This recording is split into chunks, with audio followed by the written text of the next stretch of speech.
बोले विश्वनाथ भोले भगवान की जय। कलिपुर घारो करुणाय अवतारो संसार सारं भुजगेन्द्रहारं सदा वसन्तं हृदयारविन्दे भवं भवानी सहितं नमामि। हर हर महादेव, हर हर महादेव, हर हर महादेव। प्रिय सज्जनों, अभी तक की कथा में हमने श्रवण की कि शिवलिंग 5 प्रकार के होते हैं और 4 शिवलिंगों के बारे में हमने कथा में बताया। आज गुरु शिवलिंग विद्वान महात्मा के शरीर में कहाँ पाया जाता है और उस शिवलिंग की पूजा के बगैर गुरु की पूजा करने का फल प्राप्त नहीं होता है, जैसे शिवलिंग की पूजा करने के बगैर शिव जी की कृपा नहीं होती है। तो सज्जनों, गुरु कैसे बनाना चाहिए? आज की कथा में गुरु शिवलिंग का पूजन करने के पश्चात गुरु की पूजा कैसे करना चाहिए? यह मानव शरीर 5 तत्वों से बना है, इसलिए 5 देवी देवता की पूजा मनुष्य के लिए प्रतिदिन करना चाहिए। वह देवी देवता कौन से हैं, अब आज की कथा में हम बताएंगे। सर्वप्रथम गुरु कैसा बनना चाहिए और गुरु शिवलिंग की पूजा कैसे करना चाहिए। तत्पश्चात 5 देवी देवता की पूजा निष्दिन करना चाहिए, जो साकार में भी है और निराकार में भी है।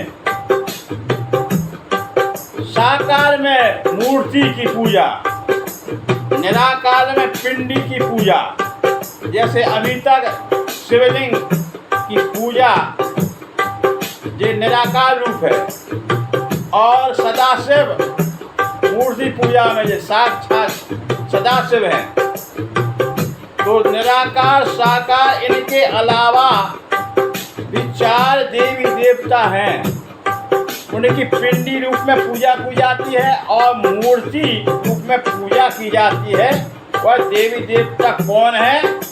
जो मनुष्यों के लिए प्रतिदिन करना चाहिए, तब वह है उसको सभी भगवानों की कृपा होती है और वह कभी जीवन में परेशान नहीं होता है, धनवान हो जाता है, विद्वान हो जाता है, इसी सभी पापों से मुक्त हो जाता है, कभी पितर दोष नहीं लगता है।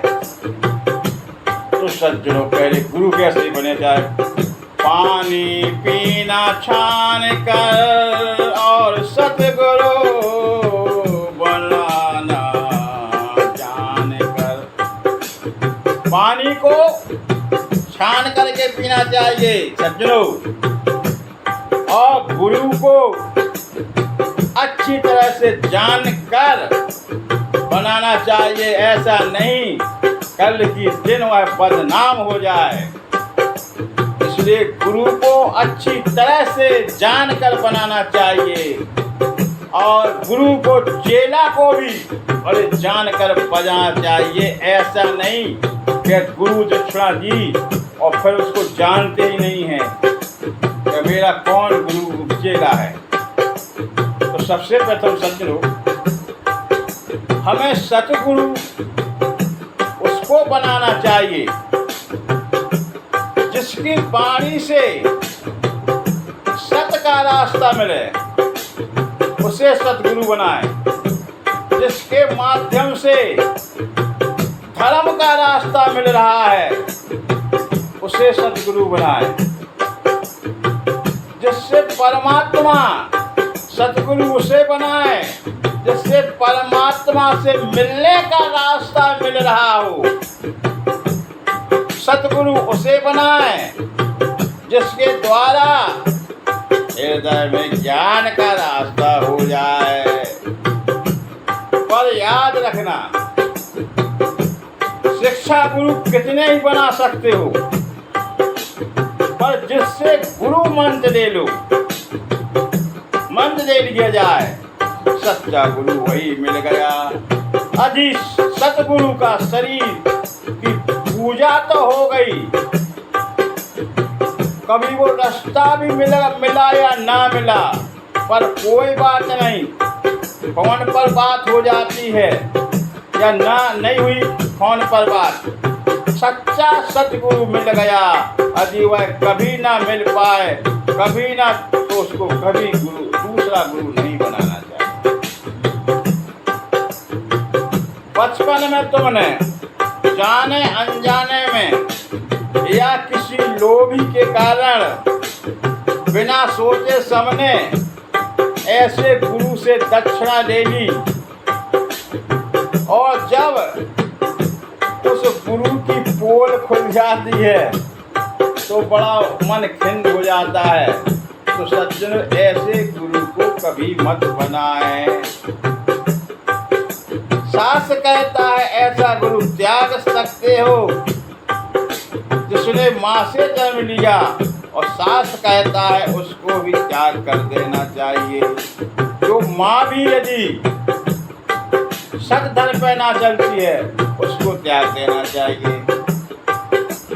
पिता यदि धर्म नीति के खिलाफ चलता है उसको त्याग देना चाहिए। गुरु यदि नहीं चलता है धर्म के मार्ग पर उसको त्याग देना चाहिए। पत्नी भी ना चलती हो, धर्म के रास्ते पर अन्याय करती हो, भगवान से विमुख हो, ऐसी पत्नी को भी त्याग देना चाहिए। अब नहीं मानो तो आप उदाहरण सुन लो, क्योंकि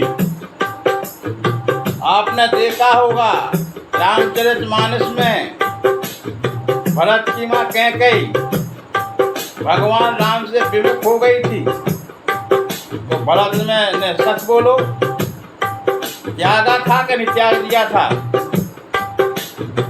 क्योंकि कितना भी चरित्र की सही हो, यदि भगवान के प्रति भाव नहीं है, भगवान से विरोध करती है, अधर्मी है, तो ऐसी माता को भी त्याग देना चाहिए।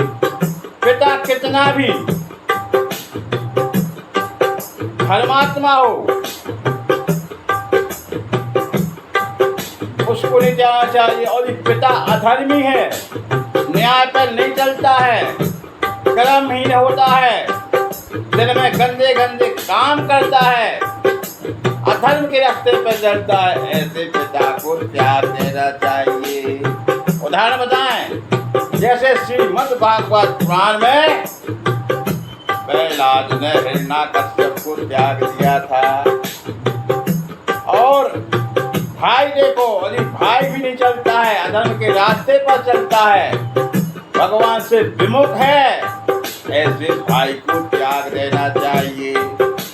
जैसा श्री रामचरितमानस में आपने देखा है, भक्त विभीषण ने अपने भाई रावण को त्याग दिया था। तो इसी प्रकार पत्नी को त्याग सकते हैं यदि वो अधर्म में चल रही है और भगवान से विमुख है। आपको उदाहरण बताएं, राजा भरत ने अपनी पिंगला पत्नी को त्याग दिया था। इसलिए धर्म पत्नी कितनी भी सुंदर हो, पढ़ी लिखी हो, धनवान हो, विद्वान हो, चरस से हीन हो, धर्म से हीन हो, ऐसी पत्नी को, सुंदर पत्नी को आप त्याग सकते हैं। संस्कार हो, यदि आपका गुरु अधर्म की रास्ता दिखाता है, तो ऐसे गुरु को त्याग सकते हो। जैसे उदाहरण, जैसे राजा बलि ने शुक्राचार्य को त्याग दिया था, क्योंकि वह रास्ता भटका रहा था। इनको जब 3 डग भूमि मत दो, लेकिन बलि ने गुरु का कहना नहीं माना था और भगवान को संकल्प करके 3 पर भूमि दान दी थी। तो ऐसे गुरु को भी त्याग सकते हो, त्याग देना चाहिए। लेकिन सच्चा पति, सच्चा माता पिता मिल जाए, सच्ची पत्नी मिल जाए, सच्चा भाई मिल जाए, तो सज्जनों उसको कभी मत त्यागना चाहिए। क्योंकि गुरु के बिना यह मानव शरीर अधूरा है। कहते सतगुरु से स्वर्ग मिलता है, विद्या मिलता है, धन मिलता है, पुत्र मिलता है, स्वर्ग मिलता है, सब मिल जाता है। जैसे रात्रि में चंद्रमा अंधेरे को भगा देता है, इसी प्रकार गुरु भी आपके अंदर अज्ञान का अंधकार है, उसकी गुरु की एक ही किरण आपके कान में पड़ जाती है, अंदर जाती है, तो आपके अंदर का जो अज्ञान अंधकार है, तो गुरु आपके अंधकार को मिटा देता है और प्रकाश ही प्रकाश हो जाता है। इसलिए परम गुरु की गुरु दीक्षा लेना चाहिए। इससे जिसने आज तक गुरु नहीं बनाया है, उसका क्या हाल है। लाख करो तुम पूजा, तीरथ करो 1000, जीवन में सतगुरु बिन बनाया नहीं, तो सब कुछ है बेकार। जिंदगी में यदि आपने सतगुरु नहीं बनाया, तो आप लाख पूजा कर लो, धर्म कर लो, तीरथ कर लो, यदि आपने जीवन में सतगुरु नहीं बनाया तो सब बेकार है। इसलिए हाथ जोड़िए, झोली फैलाइए और सतगुरु भगवान का ध्यान कीजिए। पहले गुरु की पूजा का ध्यान लगाओ, फिर जब पूजा करने का समय आए तो उनकी पूजा उनके चरणों में करना, क्योंकि गुरुलिंग सतगुरु के दाएं पैर के अंगूठे में रहता है।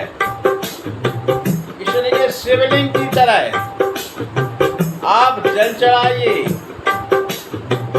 दूध, दही, घी, शहद, पंचामृत एक लगाइए, फूल चढ़ाइए, अंगूर फल चढ़ाइए। सभी चीज़ें आप उस चढ़ाने के बाद निवेद लगाइए, पूजा करिए और शिवलिंग के बाद पूजा करने के बाद गुरु को पूजा करना चाहिए। अगर आपने गुरु शिवलिंग की पूजा नहीं की तो आपको गुरु की कृपा नहीं मिलेगी। जैसे आप बगैर शिवलिंग के पूजा किए हुए और शिव जी की पूजा करते हैं तो भगवान शंकर की आपको कृपा नहीं मिलेगी।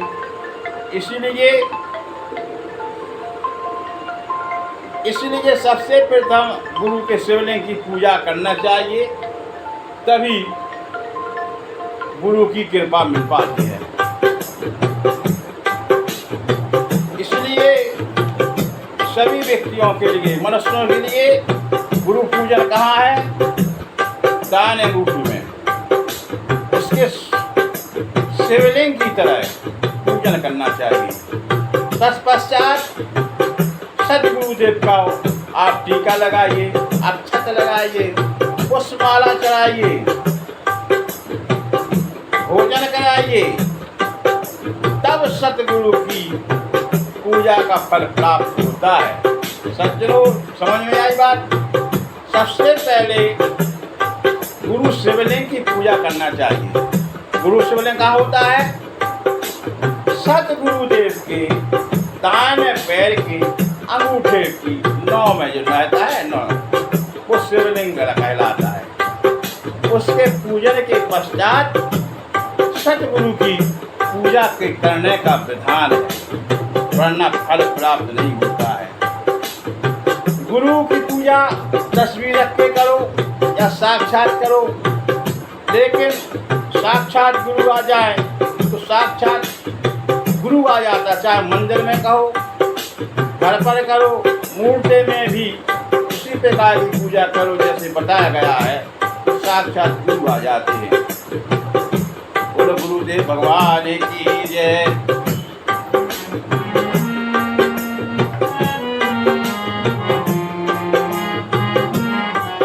तारों में चंद समान हो तुम गुरुदेव, तुम्हारी जय होवे। तारों में चंद समान हो तुम गुरुदेव, तुम्हारी जय होवे। गुरुदेव तुम्हारी जय होवे, गुरुदेव तुम्हारी जय होवे। तारों में चंद हजार हो तुम गुरुदेव, तुम्हारी जय होवे। एक आपका सहारा है, तन मन सब तो आपका है। एक ही आपका सहारा है, तन मन धन सब आपका है। उसमें आपका गुण गाया है, गुरुदेव आपका क्या कहना। बस एक आज मंजूर कहो, कछु तो प्रभु के दर्शन करो। मेरा मन का अंधेरा दूर करो, गुरुदेव तुम्हारी जय होवे। गुरुदेव तुम्हारी जय होवे, गुरुदेव तुम्हारी जय होवे। गुरुदेव तारों में चंद समान हो तुम गुरुदेव, तुम्हारी जय होवे। बोलिए सतगुरुदेव भगवान की जय। इसलिए सज्जनों, गुरु शिवलिंग 5 मास शिवलिंग। एक बात बड़े ध्यान से सुनो। अभी तुम्हारे घर में पैसा नहीं आता है, खर्च हो जाता है, आता तो है लेकिन खर्च हो जाता है। घर में बहुत पैसा आता है लेकिन कलेश ही कलेश रहता है। सभी की बुद्धि खराब हो जाती है, पित्त दोष लग जाए, जैसे दोष चरित हो जाए। अगर पित्त दोष लग जाए, कलेश हो जाए, तो सज्जनों उस व्यक्ति के लिए पारे का शिवलिंग ले जाकर और पंचामृत स्नान से उनकी पूजा करो, पित्त दोष मिट जाता है। इसलिए हाँ करो, पारे का शिवलिंग लेके एक कटोरी में रखकर पूजा स्थान में ईशान कोण में, उत्तर और पूरब के बीच में होता है, उसको ईशान कोण कहते हैं। वहाँ शिवलिंग की पूजा करने का विधान है। इसलिए स्थापना करके जल चढ़ाओ, दूध चढ़ाओ, दही चढ़ाओ, शहद चढ़ाओ, शक्कर चढ़ाओ, पंचामृत चढ़ाओ, चंदन लगाओ, अक्षत चढ़ाओ, फूल चढ़ाओ, धूप दीप निवेद्य की पूजा करो। आपके घर में ऐसा चमत्कार हो जाएगा, धन की वर्षा होगी, कभी कलेश नहीं होगा, कारोबार बढ़ेगा, व्यवहार बढ़ेगा, आज धनवान होगा व्यक्ति, बुद्धिमान होगा। जिंदगी में 7 कर्मों के पाप नाश हो जाएंगे और आगे आनंद ही आनंद आएगा। आपके जीवन का विकास हो जाएगा। क्या करना है? पारे का शिवलिंग, पारे के शिवलिंग की पूजा करना है प्रतिदिन। और की वर्षा करना है तो स्फटिक का श्री यंत्र बना के उसका भी 16 उपचार पूजा करना चाहिए। और मंत्र क्या है उसका? ओम महालक्ष्मी नमः, ओम ऐं ह्रीं लक्ष्मी नमः। इस मंत्र का पूजा करना है तो आपके घर में कभी भी धन की कमी नहीं होगी। अचल लक्ष्मी आपके यहाँ निवास करेंगी। आपको एक माला प्रतिदिन करना है। ओम लक्ष्मी नमः। इस प्रकार का अधिक कर्ज हो गया, परेशान है, धन की बहुत कमी है, व्यापार नहीं चलता है, तो इस चमत्कारी लक्ष्मी जी का बीज मंत्र बता रहा हूँ। ओम श्री ह्रीं श्री महालक्ष्मी नमः।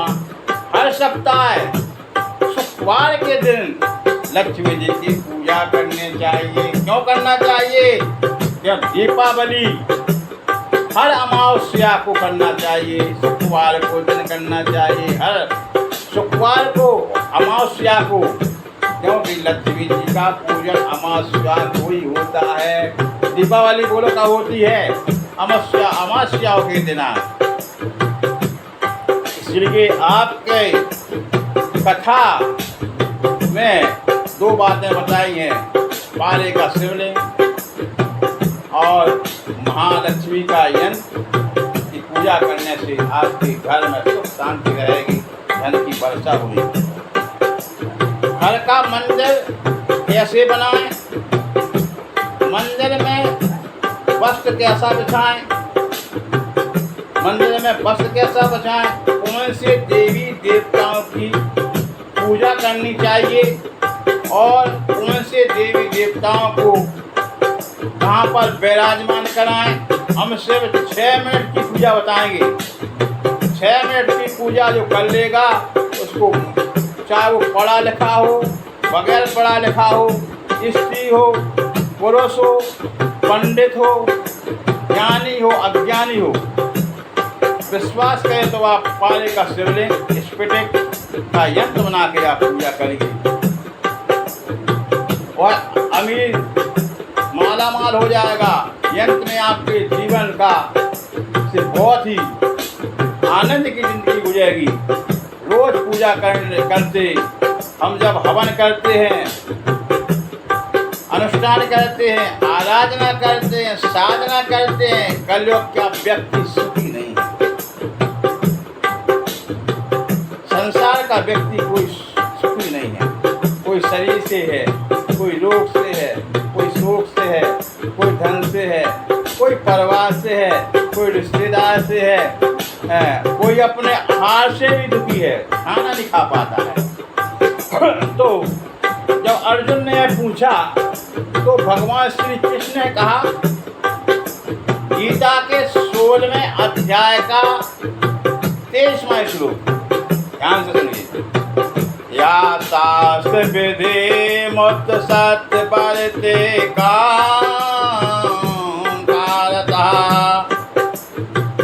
नाश सिद्धां वाप्नोति न सुखं न परागत्यम्। जो पुरुष शास्त्र विधि को त्याग कर अपनी इच्छा से मन चाहा आचरण करता है और पूजा करता है मनचाही, वह ना सिद्धि को प्राप्त होता है, न गति को प्राप्त होता है, न सुख को प्राप्त होता है। विश्वास नहीं तो गीता के 16वें अध्याय के आप 23वां श्लोक अवश्य पढ़ें। सनातन धर्म लोगों को ना भजन आता है, ना मंदिर की पूजा करना आता है, ना पाठ करना आता है, ना दान करना आता है, और जब दान करना नहीं आता है तो सम्मान करना भी नहीं आता है। लेकिन इस महापुराण की कथा श्रवण करने से सभी आ जाएगा। यह अभी आपने शिवलिंग के बारे में सुना। मानव शरीर 5 तत्वों से बना है। सनातनी धर्म में 5 देवी देवताओं की पूजा करने चाहिए। सनातन धर्म में, सनातन धर्म में 33 कोटि देवता हैं, करोड़ नहीं हैं। आज का सनातन धर्म के लोग भटक रहे हैं और कहीं अटक रहे हैं तो कोई बीच में लटक रहे हैं, फिर झटक कर अपने आश्रम में झटक से पटक रहे हैं कुछ सनातनी लोग। क्योंकि आजकल किसी सनातन धर्मी से पूछो, बताओ सनातन में कितने देवी देवता हैं, तो लोग बात कहते हैं 33 करोड़ देवता देवी देवता हैं। 33 करोड़ सज्जनों, 33 करोड़ नहीं हैं। मुगल शासन में, कौन से शासन में?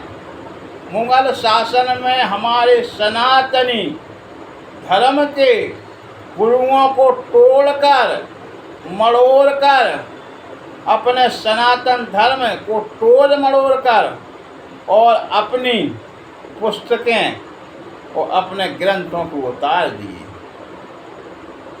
कब? मुगल शासन में। जो सनातनी धर्म अटक रहे हैं और झटक रहे हैं, इसलिए इस सनातन से भक्तों को खींच खींच कर अपनी ओर बना रहे हैं। तंत्र मंत्र षड्यंत्र रचकर, ध्यान देना, अपना बना रहे हैं, अपना चेला बना रहे हैं। लेकिन 33 करोड़ देवी देवता यह सत्य नहीं है। इनका शुद्ध नाम कोटि, करोड़ नहीं है। कोटि का शब्द होता है, कोटि यानी वह श्रेणी है, वह उच्च कोटि का कवि है, वह उच्च कोटि का साधु है, मतलब श्रेष्ठ है, उच्च कोटि जाति का है। कोटि माने श्रेणी। तो 33 करोड़ नहीं, 33 कोटि यानी 33 श्रेणी होते हैं और 33 कोटि देवी देवता है, जिसमें 5 देवता प्रमुख हैं और इन्हीं 5 देवताओं की पूजा करना चाहिए, क्योंकि 5 तत्वों की यह मालिक हैं। जो अपना 5 तत्व शरीर है, यह 5 तत्वों के देवी देवता है। 5 देवता में सबसे बड़ा देवता कौन है? बताओ सज्जनों। इतनी आप लोग कथा वार्ताएं सुन रहे हैं, तो आप बताइए कि 5 देवताओं में सबसे बड़ा देवता कौन है? आपसे पूछेंगे, आप सबसे पहले गणेश जी कहेंगे, कोई शिव जी कह देंगे, नाम लेंगे और उनका, लेकिन उन सभी का जवाब गलत है। 25 देवी देवता तो शिव जी की ही पूजा करते हैं। जिस देवता की पूजा गणेश भी करते हैं, शिव जी भी करते हैं, भगवान राम जी भी करते हैं। इनमें 5 देवताओं सबसे बड़ा देवता कौन है? ध्यान करिए, कल की कथा में बताऊंगा, आज नहीं। क्यों नहीं बताएंगे? नहीं, हम तो कह रहे थे कि आपको या आगे कथा में इंटरेस्ट है कि नहीं है।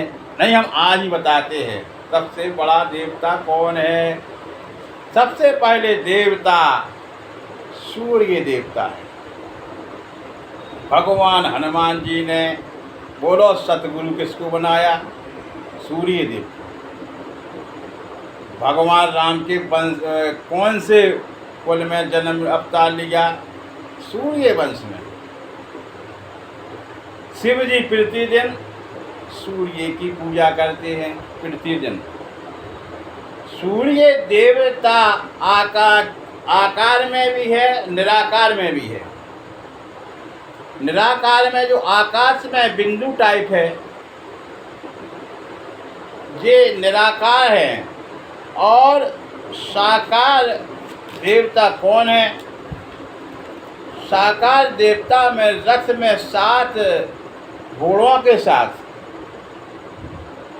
साकार देवता में जब भगवान श्री राम जी ने अवतार लिया था, तो वह उनके कुल में अवतार लेने के कारण साकार और निराकार में भगवान राम जी के दर्शन कर रहे थे। साकार में गोल बिंदु के आकार में और निराकार में 7 घोड़ों से जो रथ चल रहा और पर विराजमान सूर्य देव भगवान ने 1 माह तक अटके रहे, देखते रहे, उन्हें रात भी नहीं होने दी। आप नहीं विश्वास हो तो आप श्री रामचरितमानस का दोहा देखिए। मास दिवस का दिवस मरम न जाने को, रथ समेत प्रभु थापियो, निशा कवन विद होय। रात ही नहीं होने दी, रुके रहे। जब सूर्य भगवान नहीं बढ़ेंगे तो क्या रात होगी?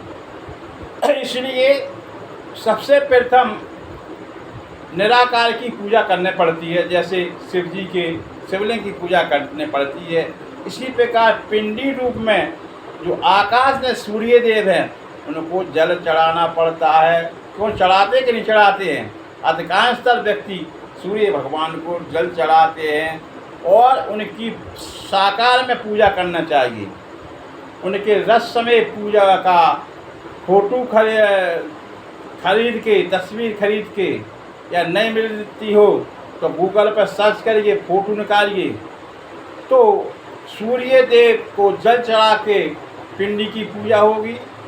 और साकार में आप अपने पूजन स्थल पर रख के उनकी विधि विधान से पूजा कीजिए।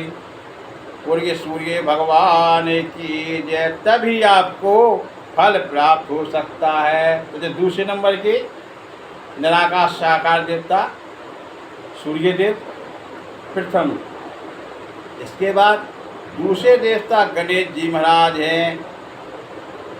हाथी सिर वाले गणेश जी की पूजा तो सब करते हैं, घर घर में होती है,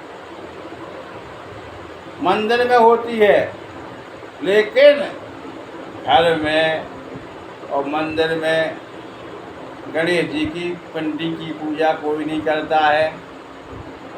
तब करते हैं ब्याह शादी हो, कोई यज्ञ हो, कथा वार्ता हो, तो आपने देखा होगा कि सुपारी गोल करके अक्षत पे पिंडी के रूप में गणेश जी की पूजा होती है। और मंत्र बोलते हैं पंडित जी, ओम गणानां त्वा गणपते गुम हवामहे, प्रियतां न प्रियपते गुम हवामहे, निधिनां त्वा निधिपते गुम हवामहे, वसोहम अहम जानी गर्भदमा तो हम जानी गर्भधम। पढ़ते क्या नहीं पढ़ते हैं? वो पिंडी रूप में पूजा कराते हैं और पिंडी को कटोरी में रखकर प्रतिदिन स्नान कराओ, चंदन लगाओ, जल चढ़ाओ, निवेद चढ़ाओ। बाद में हाथी के सूंड वाले गणेश की पूजा करने का विधान है। और उनका मंत्र कौन सा है? हाथी की सूंड वाले गणेश जी का ध्यान से देखना। गजाननं भूतगणाधिसेवितं कपटजम्बुफलचारुभक्षणम् उमासुतं शोकविनाशकारिकं नमामि विघ्नेश्वरपादपङ्कजम्। अब माँ भगवती भी की पूजा होती है, तस्वीर की पूजा होती है साकार में, एक निराकार में कोई पूजा नहीं करता है। कि दुर्गा अभी नव दुर्गा आएगी, उसमें भी कई लोग झांकी रखते हैं, मूर्ति की पूजा करते हैं। कितनों से पूछो क्या पिंडी की पूजा कभी की है? देवी जी की भी पिंडी की पूजा की जाती है। आपको विश्वास ना हो तो आप वैष्णो देवी जाइए, या वैष्णो देवी की मूर्ति आपके घर में हो। 3 पिंडियाँ होती हैं, 3 पिंडियों की पूजा करने पड़ती है, तब दुर्गा जी की मूर्ति पूजन किया जाता है, तभी माँ भगवती की कृपा होती है। इसलिए सज्जनों, जब भी आप 9 देवी में कभी भी पूजा करें तो पिंडी 3 माटी की पिंडी बनाइए, घी में डालिए, इसके बाद उसके प्रतिदिन आप जल चढ़ाइए, चंदन लगाइए, अक्षत लगाइए, पुष्प लगाइए, पूजा कर दिए। धूप दीप निवेद की पूजा करने के बाद आप दुर्गा जी की मूर्ति का पूजा करिए, तो आपको माँ भगवती की कृपा बरसेगी। बोलो माँ भगवती मैया की जय। और अब आते हैं 5वें नंबर पर भगवान विष्णु। तो भगवान विष्णु की पूजा करते हैं सभी लोग मूर्ति पूजा में कैसे?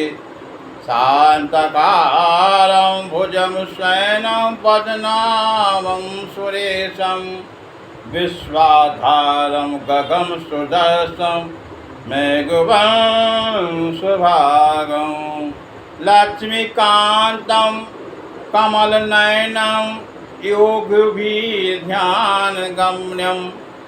वंदे विष्णु भयहरणं सर्वलोकैकनाथं। सब मूर्ति पूजा करते हैं, लेकिन पिंडी की भी पूजा करते हैं। पिंडी की पूजा कौन है? पिंडी की निराकार है, साकार भगवान विष्णु है शांताकारम, और पिंडी की पूजा में श्री सालक राम है जो सभी करते हैं पूजा। इसलिए 5 सालक राम को तुलसी पत्र अवश्य चढ़ाना चाहिए।